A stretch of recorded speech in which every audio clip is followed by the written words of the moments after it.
Hello, everyone, and good evening. Ritt Mortimer here with you, as always, and has been the case for the past few nights. I'll be behind the camera with you again this evening in an effort to bring you our final coverage pending a verdict or a ruling handed down by Special Judge John David Preston as it relates to the trial which has been ongoing here in McGoffin County for the past several days. The trial of John Montgomery versus Judge Executive Charles Hardin and the McGoffin County Board of Elections.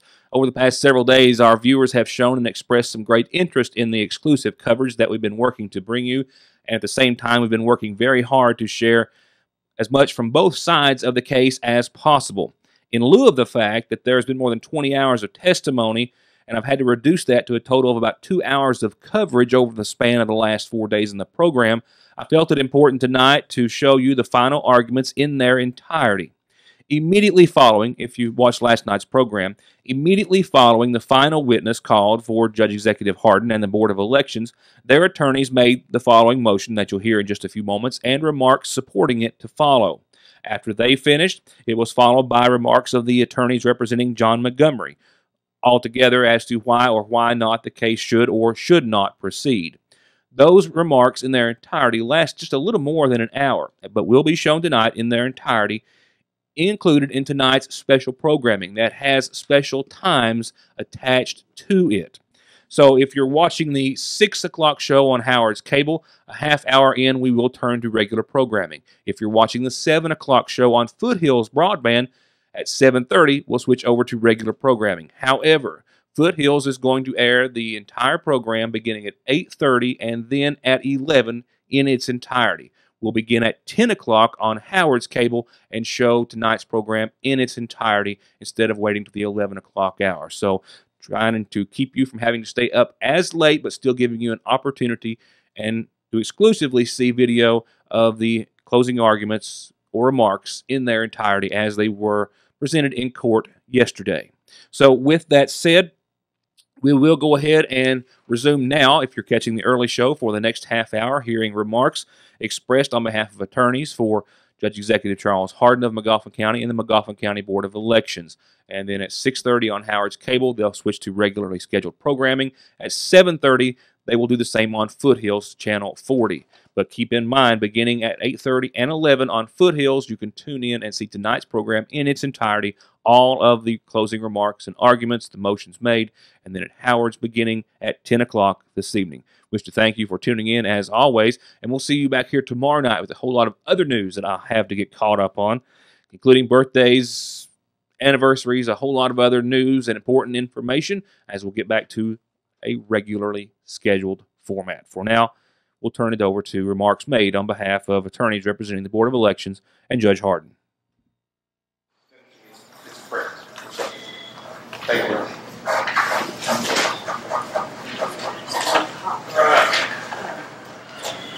Mr. Davis, more witnesses. No, Your Honor, the Board of Elections will make a final witnesses. Okay. Thank you, Mr. Adams. This is it for us, Judge. Sorry. This is it for us. We will rely on the testimony for you. Okay. Rebuttal? No, this time, Your Honor, we have no other witnesses. Okay. Your Honor? Yes. This time, we would like to make motions of the court, please. Okay. And I guess just keeping with the court's direction, you want our recapitulation of the testimony or just the case law? Well, what do you have? Okay, Your Honor. I'll take what you got. Okay, Your Honor. The first thing I will just comes Charles Hardin. Okay. And moves the court for a dismissal of this action, or since there's no jury, it wouldn't be a motion for directed verdict, but we would move this action be dismissed. And the first thing I would want to deal with is the allegations of violations of the Corrupt Practices Act. Just briefly recapitulating the testimony on the flat court precinct, based on my notes, the evidence was that there, and this is not even uniform among the witnesses, but there were some signs from Mitch McConnell and Doc Harden which were taken down very early on. The allegation or the innuendo has been that Greg Isaac told voters, but there's been not one scintilla of evidence from that witness box that anybody was paid, and it's perfectly legal to hold voters. The testimony of Donna Isaac, I think that has been thoroughly rebutted, that there was no improprieties on behalf of Donna Isaac or, for that matter, of any of the election workers. The only person they brought in was Ms. Montgomery, and who, after all was said and done, I think admitted that she wasn't intimidated by anybody. So there was a brief discussion with Mr. Motley, the correction was made, and they left. I think that the Flat Fork precinct, I mean, there's just no evidence of violation of the Corrupt Practices Act. Now, when you say Corrupt Practices Act, what statute specifically do you refer to? I am referring to the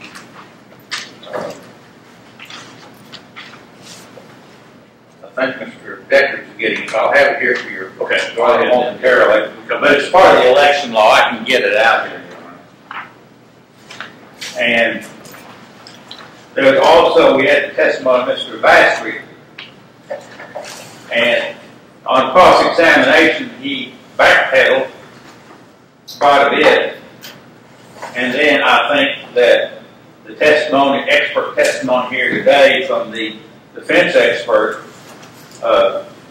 certainly discredits his testimony, but in either event, there's nothing that connects any of those signatures with Dr. Harden. The alleged free gravel for Ms. Shepard and her husband, I think we have established beyond all doubt that that was adopted into the county road system. We put in an exhibit. It's part of the county road system. We've had Mr. Wilson testify as part of the county road system. There's nothing there. Nathaniel Reisner, the only thing he testified to is Scott McCarty, who is not associated with the county road department, came and said, here's some gravel, Doc and Rooster are good fellows. Nothing that connects Dr. Harden with that. Michael Heldon, that was dealing with the Dodson branch. Judge, I think he's been so thoroughly discredited, not just because he's a convicted felon, but he's been discredited by Mike Wilson. He's been thoroughly discredited even by the property owner there who testified today. In terms of his other testimony about the Perkins and Greg Hall driveway, that was part of the county renovation of the drainage problem on the particular road. There's nothing there. Jerry Adams, the only thing he testified to is, asked Larry Shepard to assist him. Said he voted the way he wanted, and there was some confusion even at that. Said he got $25, supposed to be for voting, but then there was some indication that there might have been for scrap metal. The Marshall brothers, I don't think that needs any comment. Now, going to the case law on this,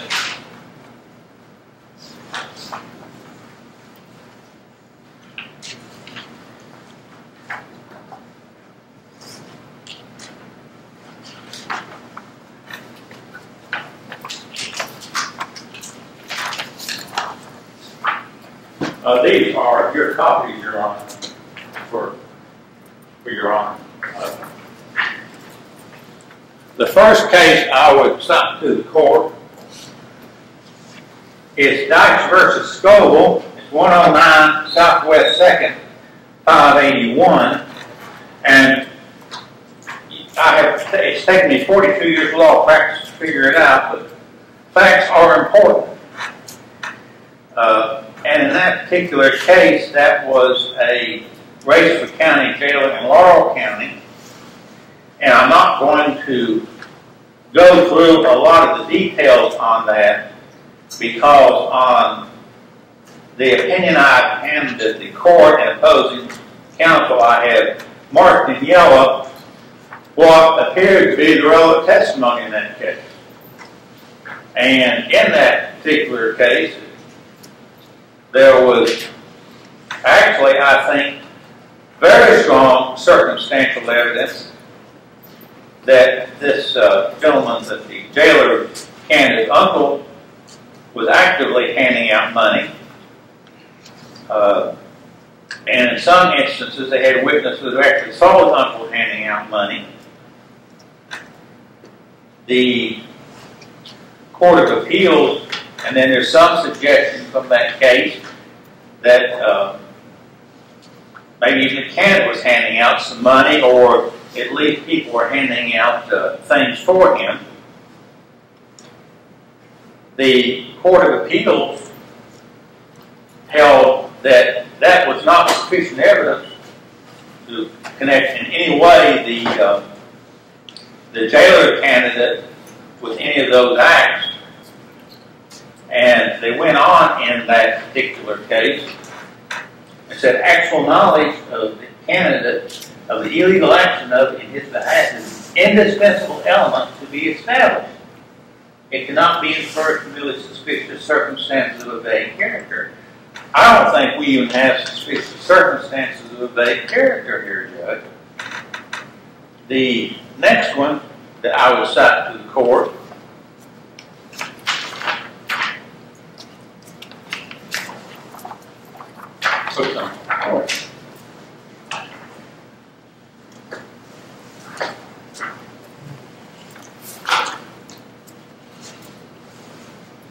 is the case of Wheeler versus Marshall, and that is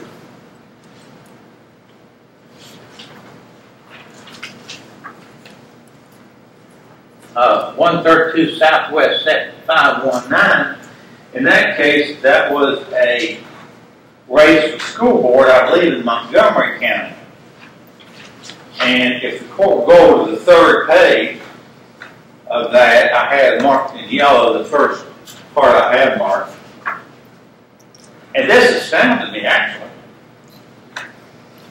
There in that case, they actually called witnesses, and the witnesses said that they actually bribed people. They admitted to it for Mrs. Marshall.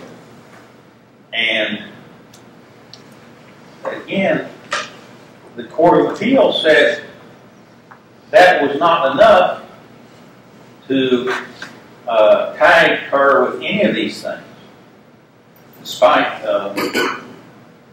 some of that evidence. And again, I'm not going to recount all the evidence, but I do have marked in yellow the highlights of that evidence.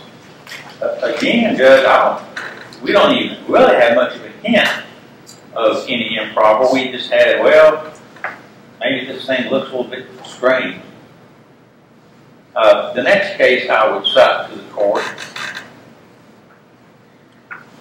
is Howard versus Parsons. And it's 47 Southwest 2nd 545.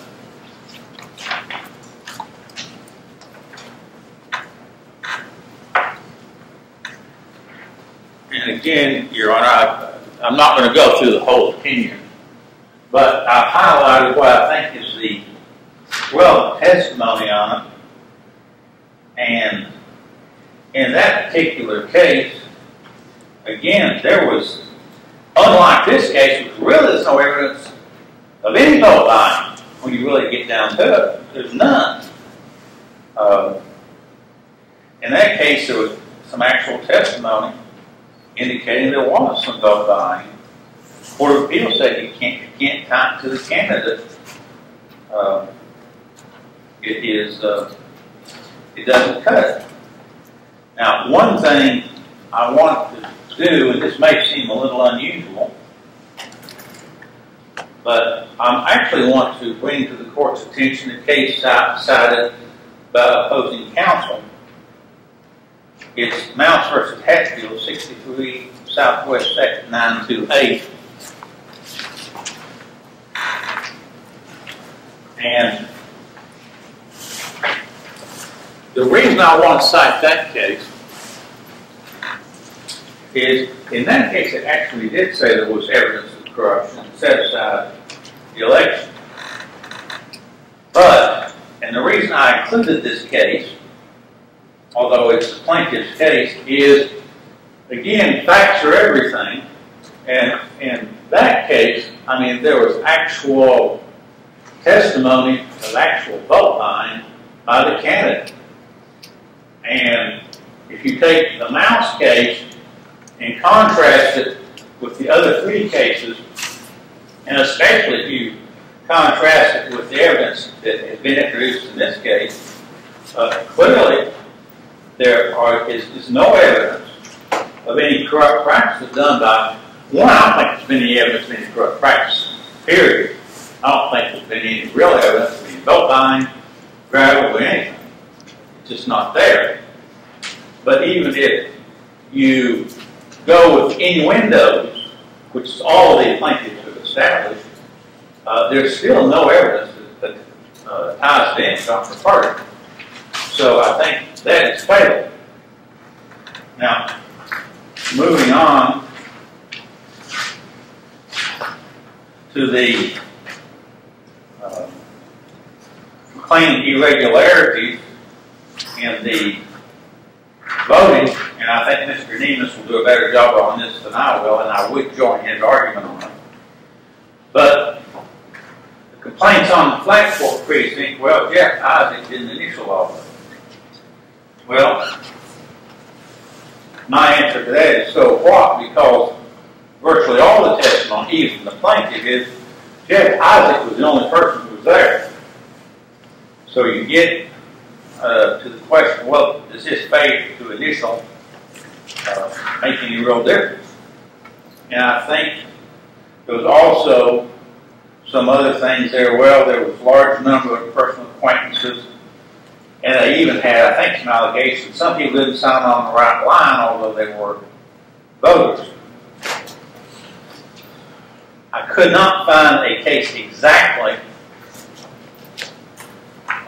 pouring on the clerk's failure to initial, or a Kentucky case, but I did find some other cases with somewhat analogous irregularities or failure to clerk.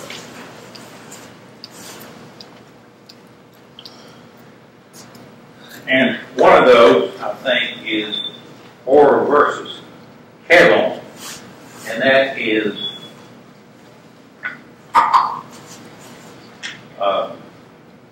30 Kentucky Law Reporter 7, I believe 91. And again, if you go over to, I believe it's on about the fourth page, there were some technical errors on that, where I think the clerk didn't sign the name on the back of the ballot, which apparently was a requirement at that time. And the Court of Appeals had no trouble in deciding that that was a technical error that should not affect the election, and certainly could not be put at the feet of the candidate. On another case, I think this is even cited in the plaintiff's brief, Hall versus Carlo, 71 Southwest 2nd, 1020.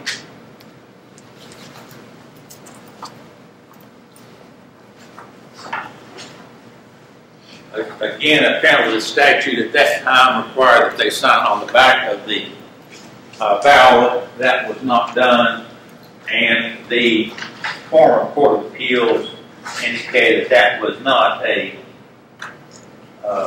ground for doing away with the votes. In another case, Ferguson versus Gregory, this is 287 Southwest 2nd 952. And this may be the most analogous case that I could find on dealing with some of these where it failed to initial. And again, I'm not going to go through it in great detail. Those are the court's copies. You can read it at your leisure. But there, apparently, the statute at that time required election officers to mark office name of each person on the registration book is voted or not voted, as the case may be. And the Court of Appeals held that that was directory and not mandatory. The common theme that seems to come through these cases is whether it's directory or mandatory. And I think these things that they're complaining about are just that, and maybe directory, but they're not mandatory. They attack the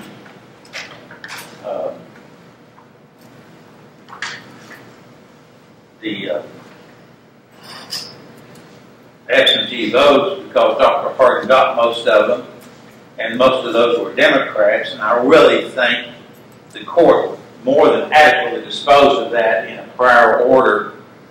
That political affiliation is not enough to disenfranchise a voter, but just for the sake of completeness, I would cite Phelps versus Edwards, 204 Southwest 145. And that just the mere fact of voter registration, you can't rely on that for anything.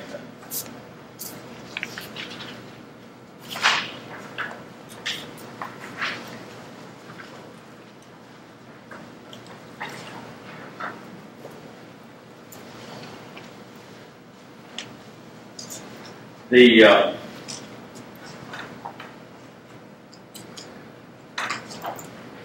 last but not least, and I don't know how important it really is to this case, I realize an Attorney General's opinion is only one lawyer's opinion.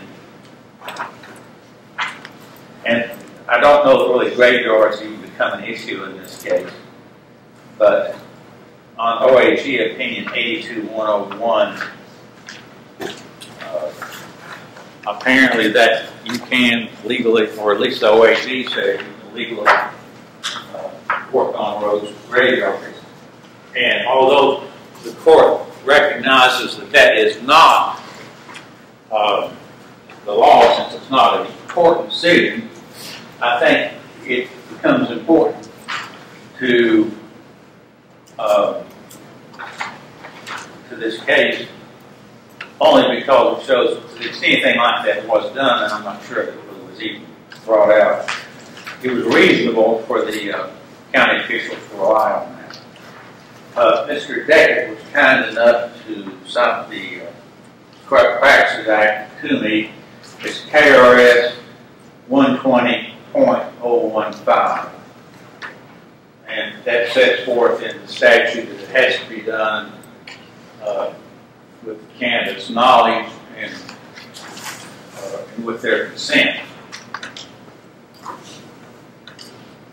I think Mr. Nemus will probably do a better job on some of these more technical things than I had done, and to that extent, I would join his motion. But again, I don't see any evidence of any corrupt practices going on, period. Because I won't go through all the cases and so forth. We'll begin with further testimony, remarks, more precisely, in regards to why attorneys representing McGoffin County Judge Executive Charles Hardin and the McGoffin County Board of Elections say that the case should be dismissed at this point and not proceed. And, of course, that to be followed by remarks supporting the opposite from attorneys representing John Montgomery. That beginning after the commercial break.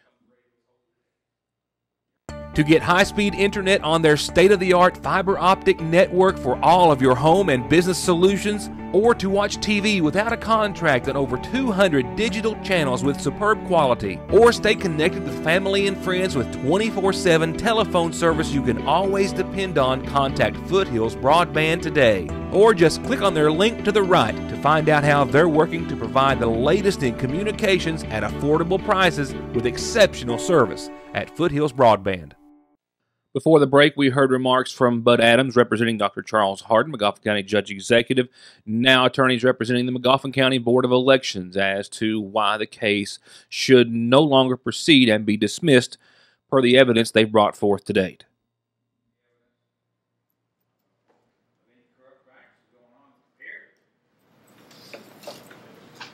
I don't go through all the cases and so forth that my friend Mr. Adams just went through, but I'll try to highlight some of the evidence that applies to the Board of Election and a few cases that opposing counsel cites and that we cite as well. I think this case can be summed up in a quote from Shakespeare, and that is often heard said that Shakespeare, or Brandon Shakespeare said, "In all things love and war, trifles light as air become brave as holy writ." Your Honor, as an elected official, I've been in a lot of elections. I think Shakespeare should have said, "In all things love, war, and elections, trifles light as air become brave as holy writ." The problem with this case is Mr. Montgomery filed a case, and he was hoping that the case would follow. That's why they kept changing their theory. It never followed. There's no case here. With respect to the various irregularities or improprieties they allege that relate to the Board of Elections, we focus on those. I'll start with Flat Fork.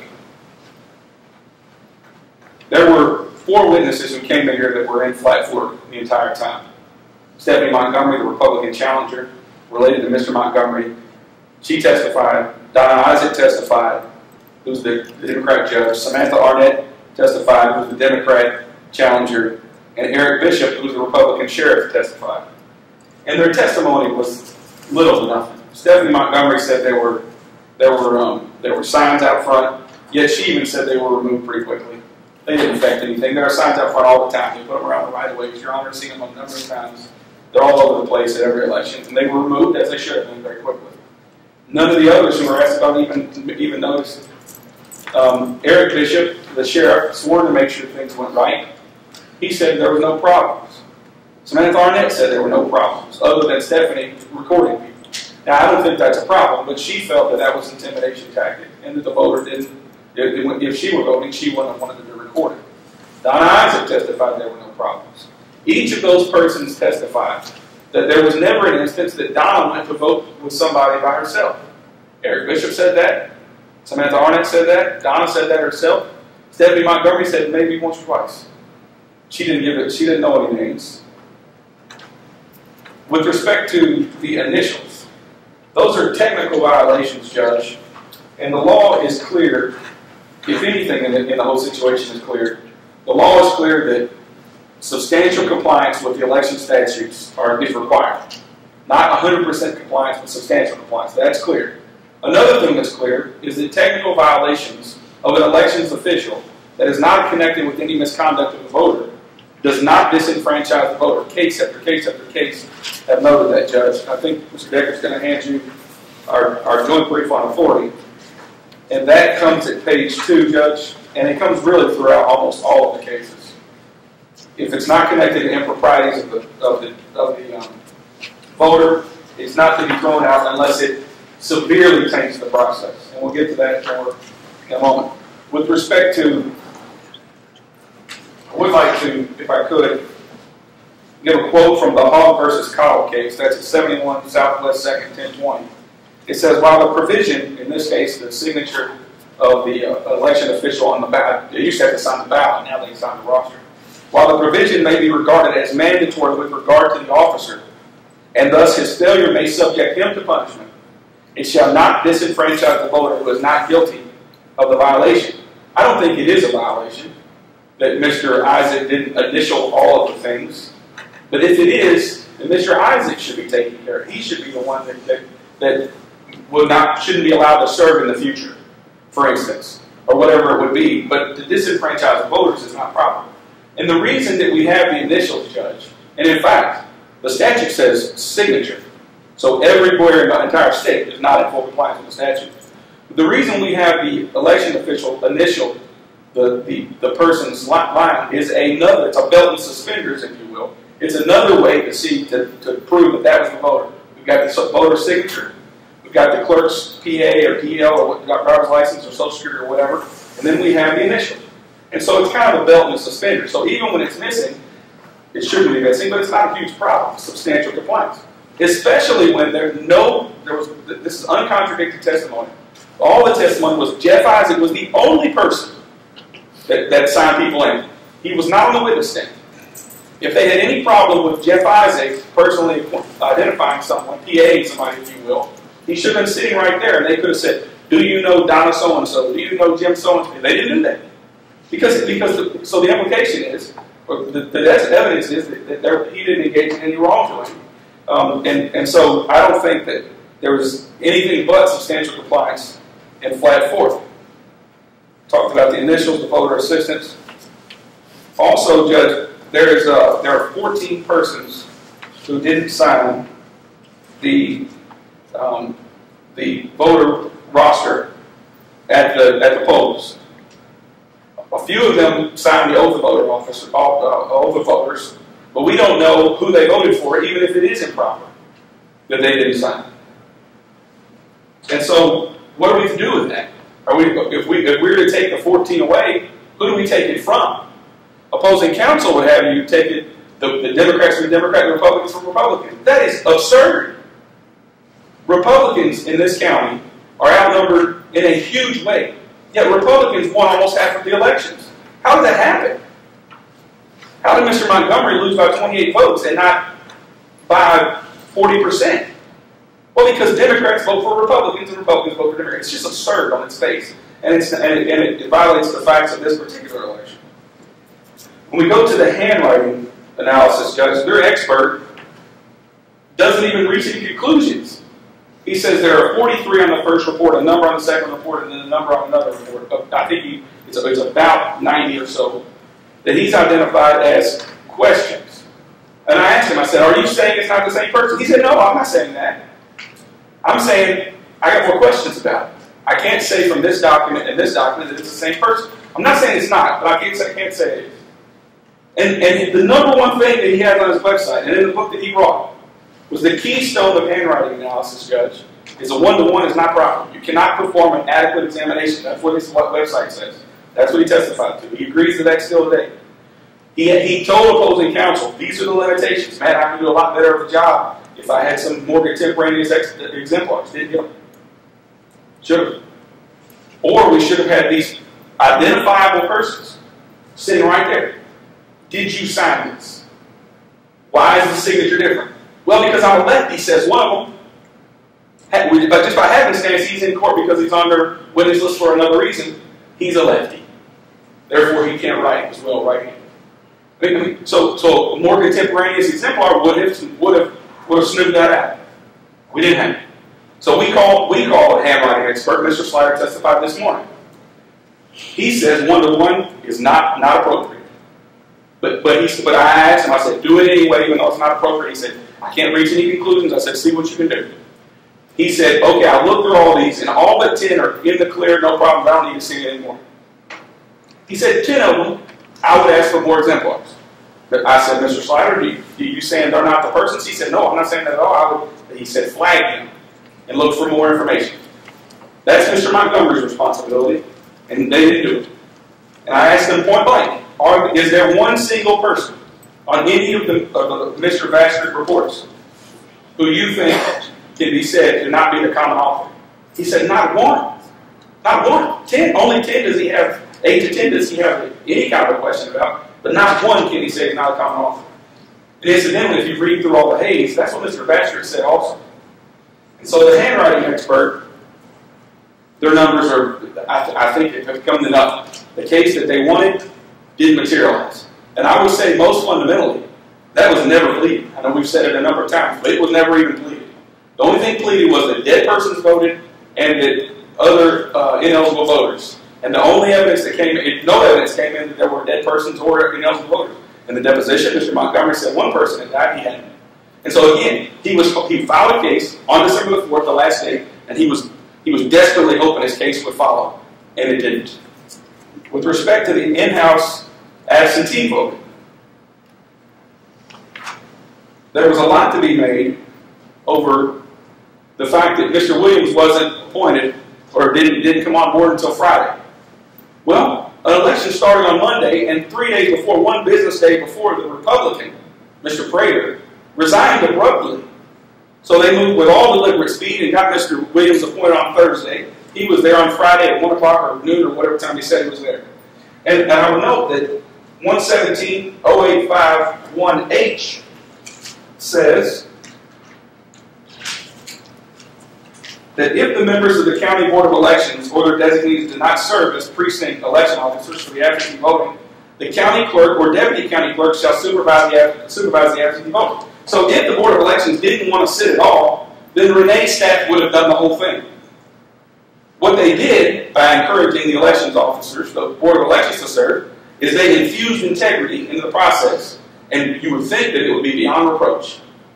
Then on Friday, Mr. Williams, Republican person, shows up, and he's there every single day since after that.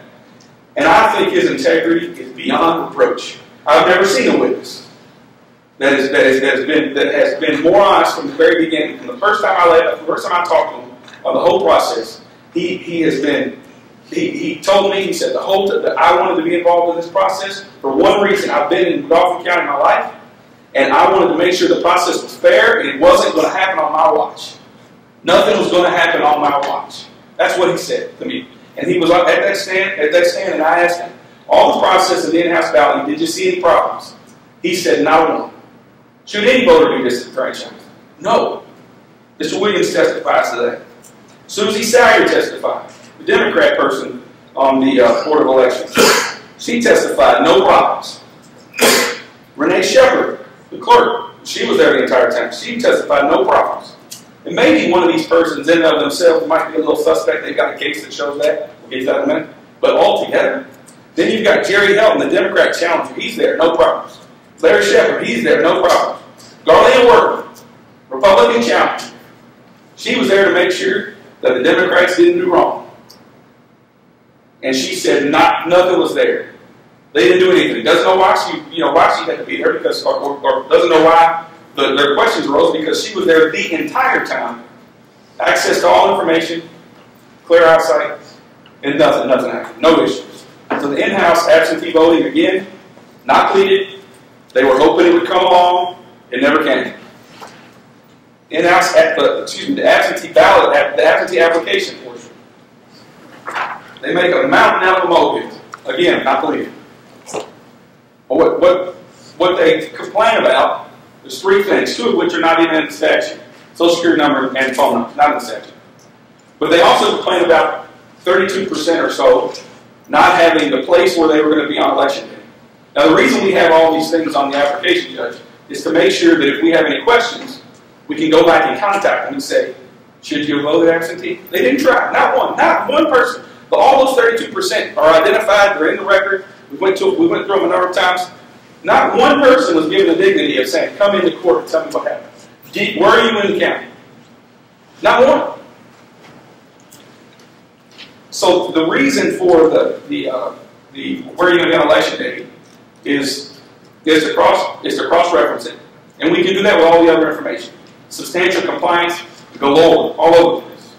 And it's so, I don't want to say it's not important or at all because it's in the statute, but the Secretary of State creates a program. Because there's 120 county clerks and they've got all kinds of deputies. And a lot of these deputies are very high quality, and some of them are not as high quality with respect to elections.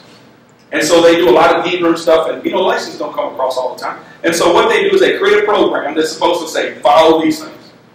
Enter this information.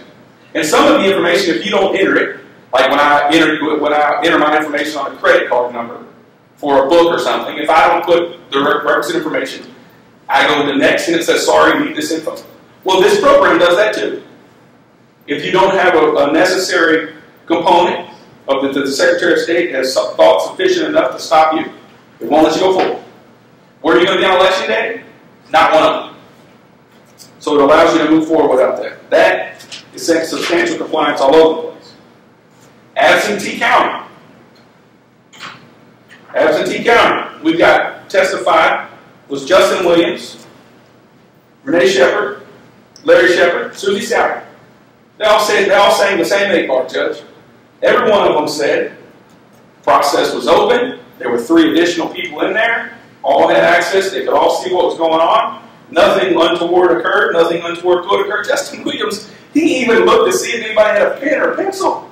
This man took his job extremely seriously. Nothing was going to go wrong on his watch. And it didn't. So it was all in the open. There were 2 deviations from the statute. I'll try never to even gloss over misleading the court anyway. 2 deviations from the statute. One of them was they didn't return the ballots to the box. It's a deviation. What the statute says. Jarbo versus Smith. Exact same thing happened. Jarbo versus Smith, we have in the documents that you've been given, Judge, cited on page 2, it's 350 Southwest 2nd 490. And there are a couple other cases that cite Jarbo for the same principle, but that's the principal case here. Jarbo versus Smith says it upheld an election, even though the absentee ballots were laid in an open box upon the table without redepositing them in the regular ballot box. So we have precedent that says there's still substantial compliance when that's the issue. But forget Jarbo versus Smith and act like let's say that it never occurred. Well, why didn't they put it back into the box? Because the box took Justin, Larry's not here right now, but he's a strong man, and it took the Attorney General's fellow, he was here, he's a strong man. It took the 3 of them to put it in the car. And they were expecting Justin, Renee, Susie, and Miss Montgomery, who's not in here right now, Miss Montgomery, to put it in there, pick it up, and shake it up. Judge, it's absurd. And Mr. Williams said it could have done. The other thing that was not fully, the other statutory deviation was that the ballots, once pulled out, after having been read, so everybody knows who voted absentee, that's a huge requirement, that the list be prepared, because then you can't add people on it. And the other one is that the ballots be counted on election day, because if they're not, in their cases, they weren't. Because if they're not counted on election day, then there's mischief all over the place. This candidate needs 24 votes. We haven't reported all the absentees, get them in. And so that's the mischief that could be not here. It could not have occurred. Renee had read every person who had voted absentee. Then they brought them out. And rather than Renee going through and saying, I know this person, she'd have the ability to, she wouldn't do it, she's too honest, but she'd have the ability to say, this signature doesn't look right to me. This one's okay. Rather than Renee doing that herself, they infused more integrity into the process. They said, let's do this 2 Republicans, 2 Democrats, and let's make sure that we get this done right. Nobody can question the integrity of this process is what they decided to do. And it was also good that they needed to do it for efficiency purposes because they needed to get it done by 6. And though Mr. Williams didn't testify to it, that is a crucial requirement because it takes away the ability for mischief. Nobody knows what the polls out in the precincts are going to report back. Is that a statutory requirement? That they get done by 6? Yes. It's not to my knowledge of it, but I'll check on it for it. I would note that the case law that is overturned, that is throwing out absentee ballots, the case law is that almost every time. There were only 3. Almost every time that I know of. The absentee ballots were not counted the next day or sometime later. So I'm not sure it's a statutory requirement. I will look for Your Honor. But I do know that the cases that throw them out make that a very important point. But those are the 2 deviations from the statutes in the county. And both of those infuse more integrity into the process. Both of those are clearly, the process was clearly substantially complied with. We had a picture of the room. You couldn't mess with it. Not with the Republicans in there, not with the Democrats in there, and not with the three persons who had an interest to make sure that their son, one was their son, make sure that their people and themselves did not get messed out of the process. It couldn't have happened, Judge. Just couldn't have. The integrity of the process is not effective here. Again, they filed a case on the last day, hoping their case would follow. It didn't follow. So their cases, Judge. They rely heavily on Arnett versus Hensley, Reagan versus Burnett, and Warren versus Rayburn. Those are cited on our documents at page 2 and mostly 3. And so what happened in those cases? In Arnett, it's an old case. The box was left open. There was one key, clerk had it. There was no list of absentee ballots, so you could add them in when nobody been able to challenge it. And they didn't count the election. They didn't count the absentee ballots on election day. I said that's a crucial point. In Arnett versus Hensley, it was one of the things that the court mentioned. So the court says if it's substantial compliance, you can't throw it out, but that's not substantial compliance. We have nothing even approaching that number, where that was complete fraud and complete control from the clerk in Arnett versus Hensley. Reagan versus Burnett, very old case. What they used to do, my understanding is they used to have these books of ballots, and so if you voted absentee, they sent your ballot out and they marked it. Well, in this situation, the clerk didn't mark it, so there was no way to determine whether John Q. Public had already voted. So he could come back on election day, vote again. The court says substantial compliance is not enough, but this isn't it. That's not good enough. You got nothing approaching that. Every single person that voted was accounted for. Nobody twice, no allegation that anybody twice, and no even allegation anymore now that Rudd is alive, no even allegation that anybody voted who shouldn't have. There were 11 people who somebody on the Board of Elections challenged when they counted the absentee ballots, all thrown out. I asked everyone, I asked Susie, I asked Gus, I asked Renee, should you have made an extra objection? No. Did you make all the objections you wanted to? Yes.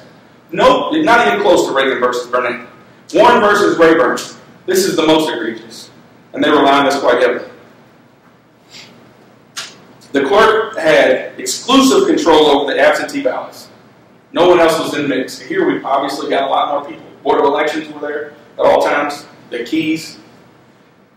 The clerk in that situation got 99 out of 100 absentee ballots. Not here. There was sufficient fraud there, and the clerk also in Warren versus Rayburn, the clerk admitted that he went through the absentee ballots before the election. In this situation, Renee, Justin, Susie, Miss Montgomery, they couldn't have, because they each had a key and there was no evidence of it being cut. They couldn't have went through the ballots. And they did not have the outer envelope, nor did they stamp the time that they received the ballots. None of that's here. None of that's present here. What is crystal clear about this case is they filed a case on the last day hoping it would follow, and it didn't. This would be the outlier of outliers, Judge, if this election were overthrown. The Board of Elections has done nothing wrong. They took every step. They took more steps than probably any Board of Elections near here, maybe in Kentucky, to make sure it was done right. To make sure it was done right. Challengers in every single precinct. It's not done. The Attorney General said he had never seen any election where there was any challengers. Every single precinct had a Democrat and a Republican. In the in-house balloting, they had a Democrat and a Republican challenger. They went above and beyond. The Republicans were on alert. They said, it's not going to happen. They were on alert. They put them everywhere. The Democrats were on alert. They put them everywhere. They were all looking.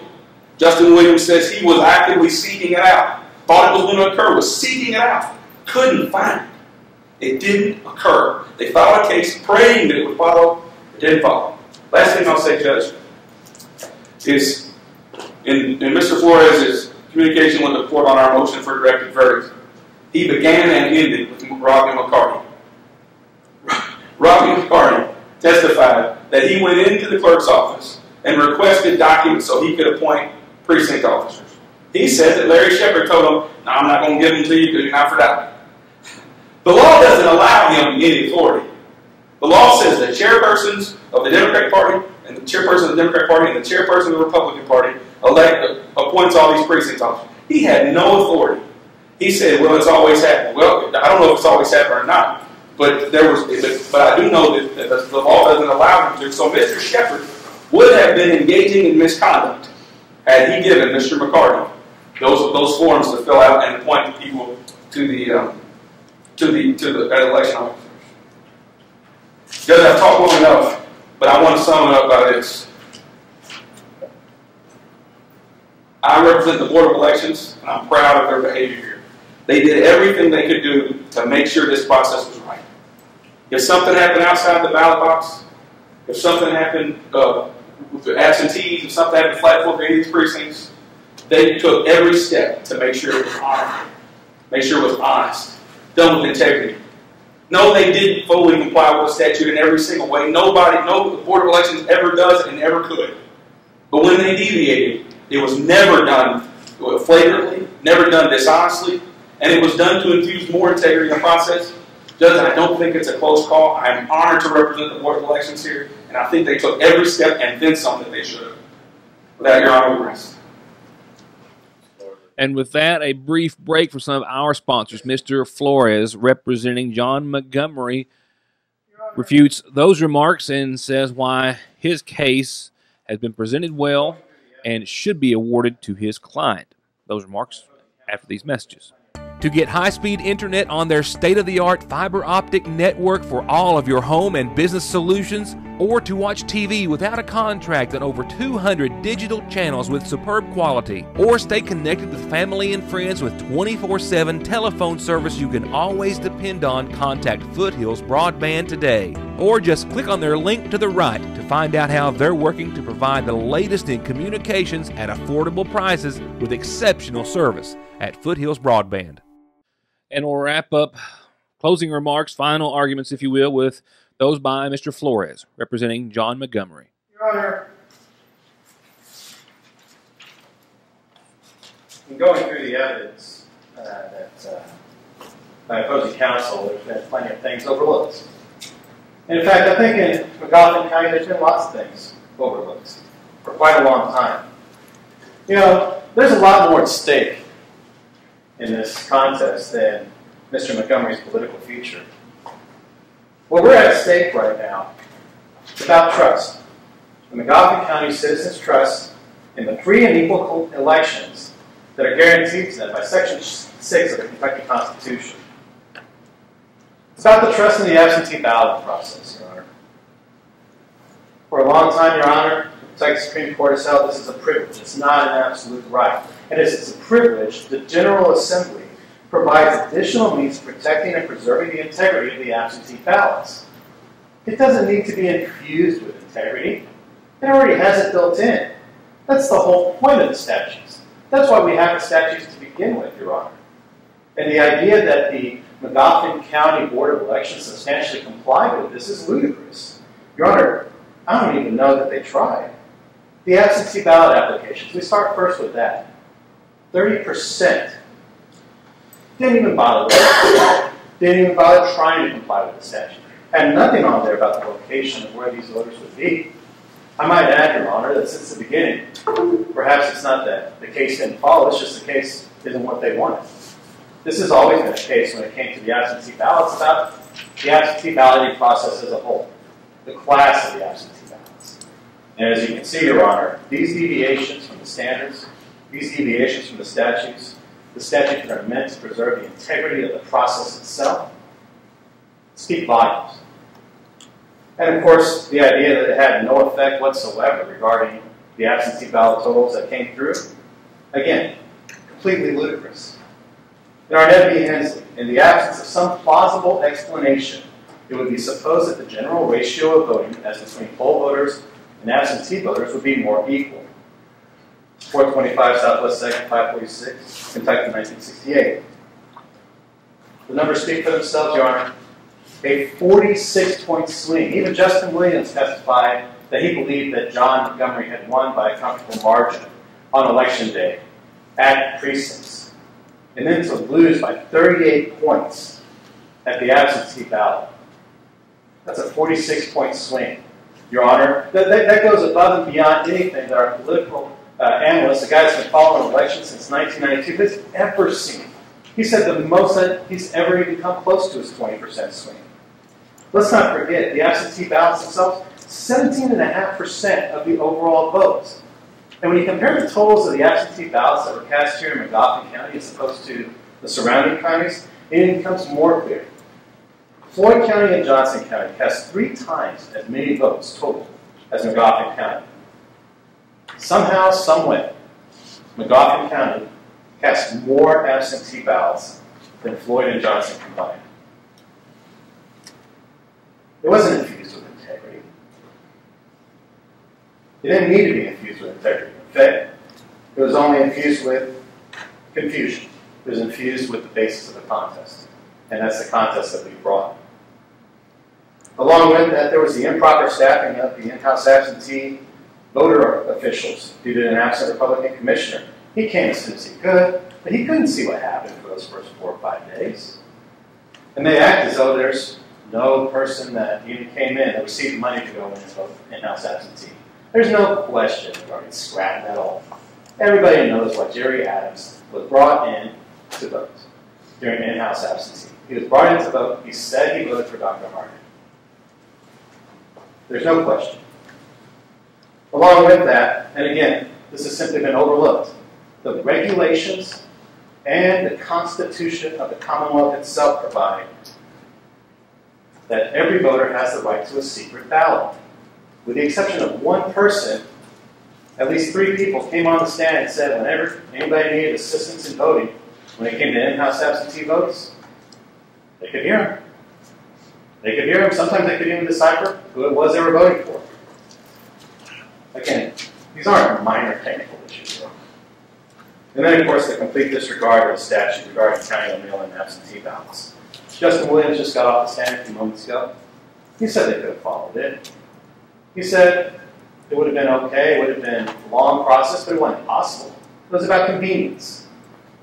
As far as any question regarding, the question of trying to get these things counted by 6, Your Honor, they cited some cases that said, well, we had to get it done by 6 because, that creates some possibility of mischief. So don't release the totals until afterwards. It's an easy fix. Not a big deal. Admittedly, people are waiting around trying to find it out. Everybody's excited on election day. But why compromise the integrity of the election just so that you can get it done fast when everybody's there? It's not about infusing it with integrity. It's about infusing it with confusion. Along with that, they failed to talk about a couple other violations. They didn't take these ballots out one by one, like the county statute asks them to. Of course, why do you do that? So that the ballots don't get lost, so that every ballot's counted for, trying to keep things all organized. Of course, the real reason to do that is because the General Assembly says that's what you're supposed to do, to maintain the integrity of the process. They didn't put them in the box, even though they could have. Testimony says it wouldn't have been a big deal to stick it in there. Could have easily just shuffled it up, no problem. We already talked about the fact that Ms. Shepard didn't compare the signatures one by one as she's required to under the statute. Justin Williams once again said, yeah, could have made it even more, more observable.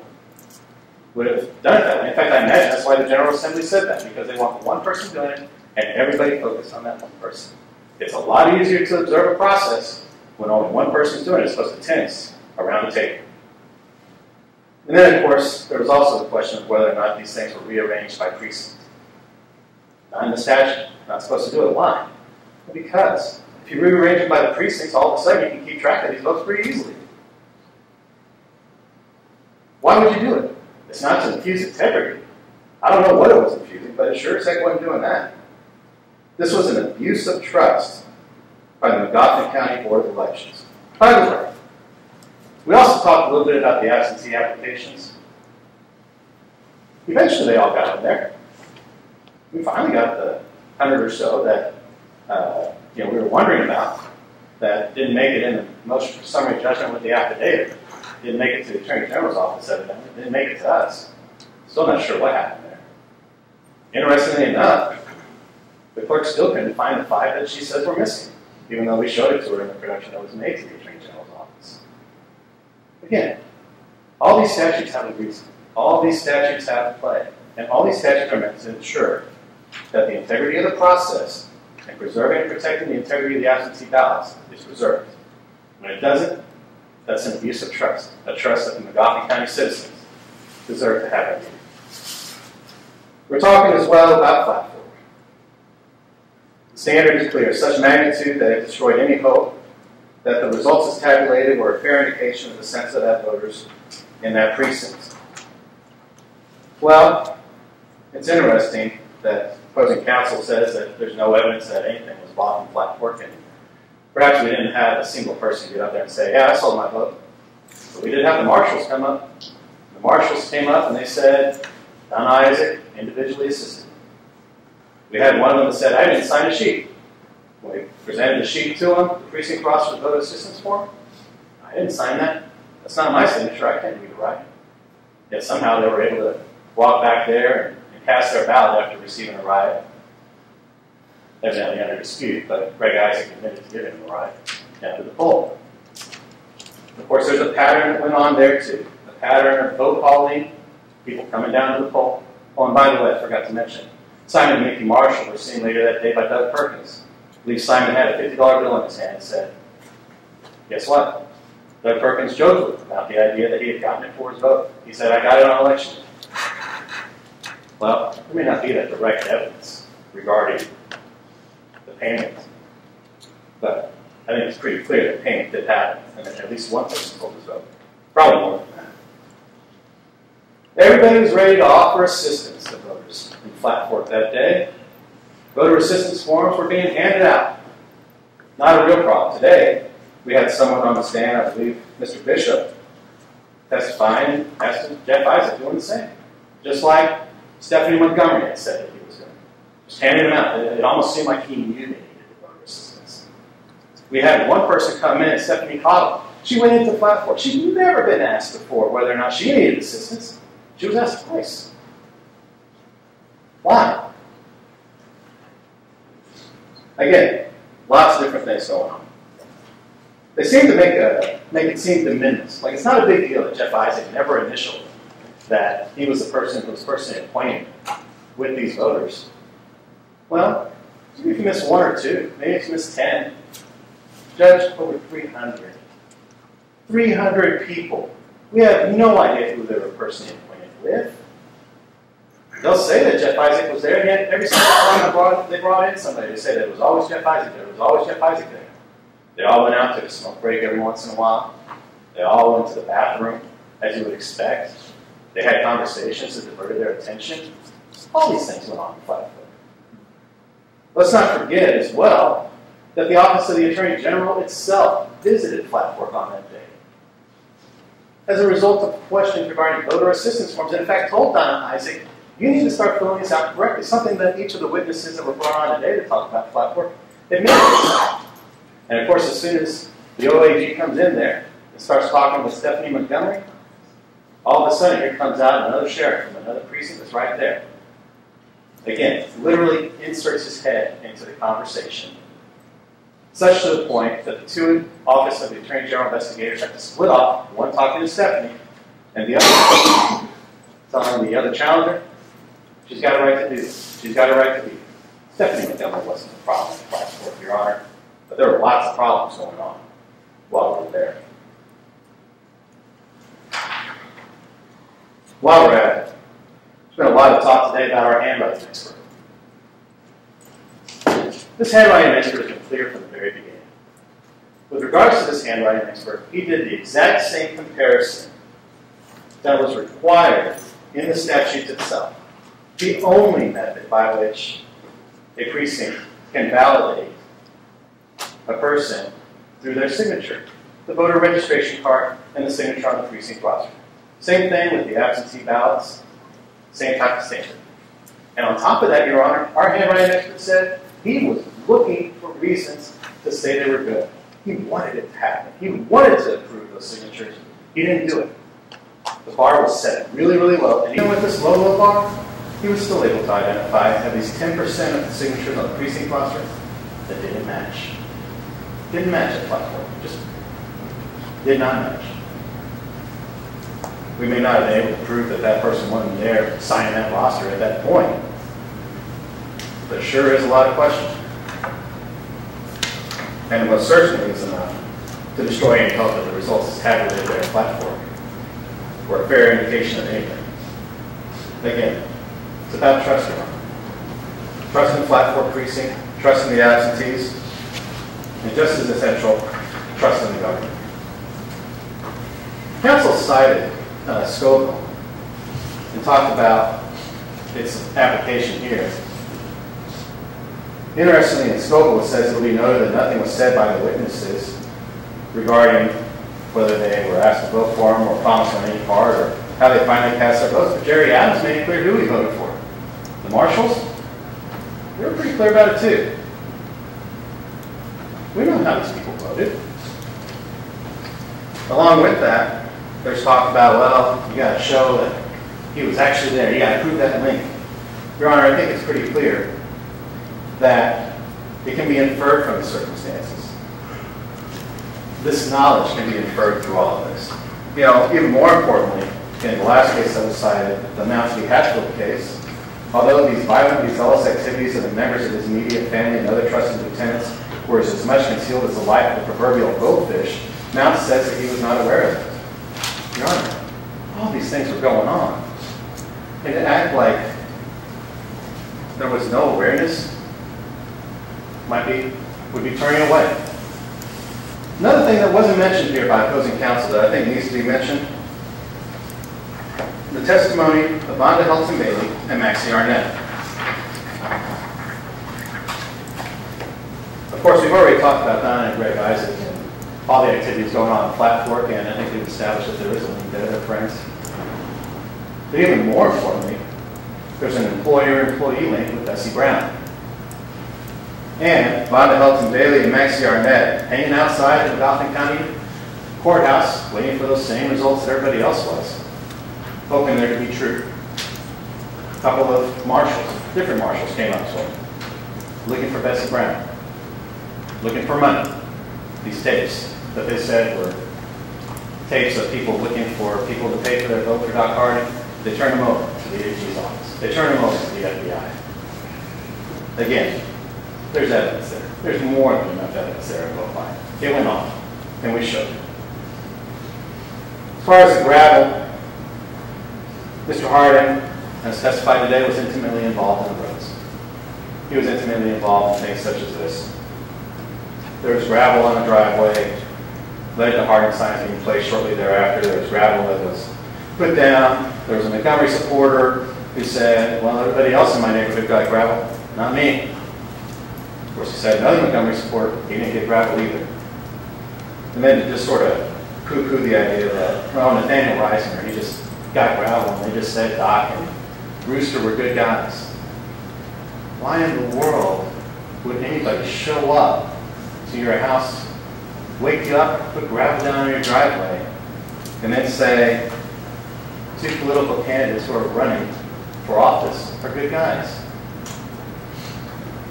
That's not circumstantial evidence that points to it.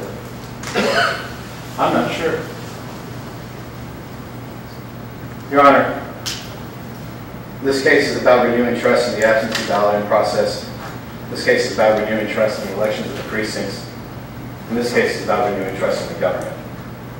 And we request, Your Honor, that the motion be denied. Okay, well, I've got 61 pages of handwritten notes. I'm not going to rule on any motion. Do this from the bench. Anybody wants to submit anything else in writing? Is everything in? No, Your Honor, if I might make the court aware of the statute there. All right. It's KRS 117.0.087, subsection 7.